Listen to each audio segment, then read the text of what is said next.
Hello everyone. Today I want to show a very interesting game played more than 100 years ago in 1914 between Siegbert Tarrasch and a group of players. Uh, Tarrasch had the white pieces and he started with f4, the bird's opening. We have d5, knight f3 and c5. e3, knight c6, bishop to b5 and bishop d7. White castles and e6. b3, queen c7 and bishop to b2. It would be slightly difficult for the dark square bishop for black to develop now because g7 is a target, so f6 and c4 striking in the center. Here a6 would be fine, or even knight g to e7, just strengthening the knight on c6 and developing, but knight e7 was played instead, which treads on the toes of the other knight and also blocks the other bishop, which will make some development difficult, and simply knight c3 by Tarrasch. Knight h6, the other knight has to develop that way. Rook c1, there could be some ideas of capturing on d5 later on, and you want to align your rook opposite the black queen. Bishop takes b5 and knight takes b5.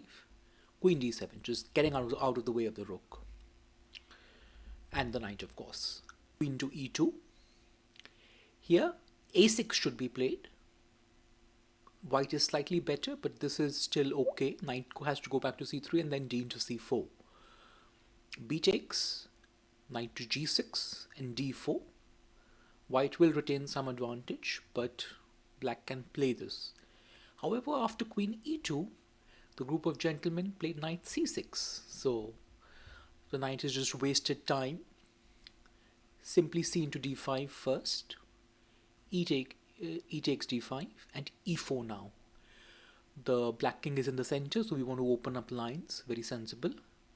Black gets out of the way by castling queenside, but we already see that the rook is opposite the black king. e5 now. We just push on ahead. a6. Pushing the knight back. Knight c3 and b5. It can be very dangerous to push pawns in front of your king because your opponent can sometimes sacrifice pawns or even pieces to bust open the position and harass your king. So a4 immediately, b4 and knight to d1. King to b7, e takes f6, g takes f6 and bishop takes f6. Both the rooks are under attack, so rook e8 first, getting out of the way and attacking the queen. But knight e3 here. Rook g8, saving the other rook, and queen d3, putting pressure on d5. Knight to g4, attacking the bishop, so forcing knight into g4, queen into g4, and rook f2. White is still ahead of pawn, so it's all quite pleasant, and white has parried all threats by black, and queen goes back to g7. Knight to e5 now, just getting into the position. Knight takes and bishop takes. Rook to c8, queen f3, keeping pressure on d5, and king to b6 now, getting out of the pin, so maybe d4 can be possible at some future time. d3, not allowing any c4 ideas by black to which could make some passed pawns. Bishop to h6, rook f to c2. This also is a benefit of c3 of d3, that the second rank is clear for the rook. d4 now. a5 check. If, let's say, king into a5 is played, then rook into c5 is very good. King goes to b6 and rook to c7. Rook into c7, rook into c7, forces queen into c7 because queen b7 would be deadly otherwise. And bishop d4 even. This is even stronger. If you go to a5, then queen d5 just wins on the spot.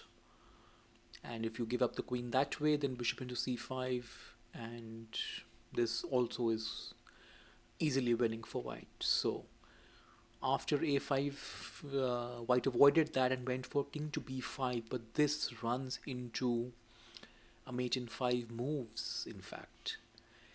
And the next move played by Siegbert Tarrasch is one of the most beautiful moves in chess history.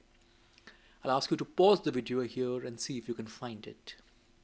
How should white proceed here?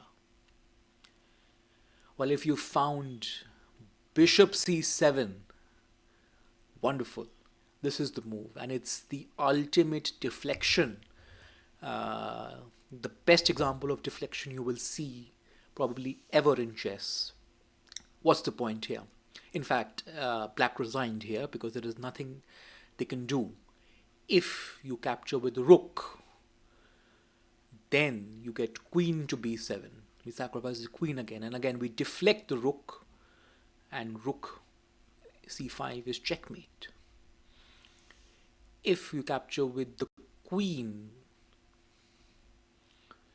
then first we play rook c5 check, again deflect the queen from the b7 square, queen into c5, queen b7 check, king into a5, and rook a1 check. So bishop c7 is just deadly. It's blocking the queen's defense of the b7 square, so queen b7 is a threat. It's blocking the rook's defense of the c5 pawn, so rook into c5 is a threat. Both threats cannot be parried easily because of the follow-up. And yeah, it's one of the most beautiful moves ever.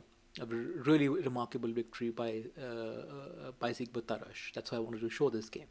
Thank you all for watching. I'll see you soon for the next game.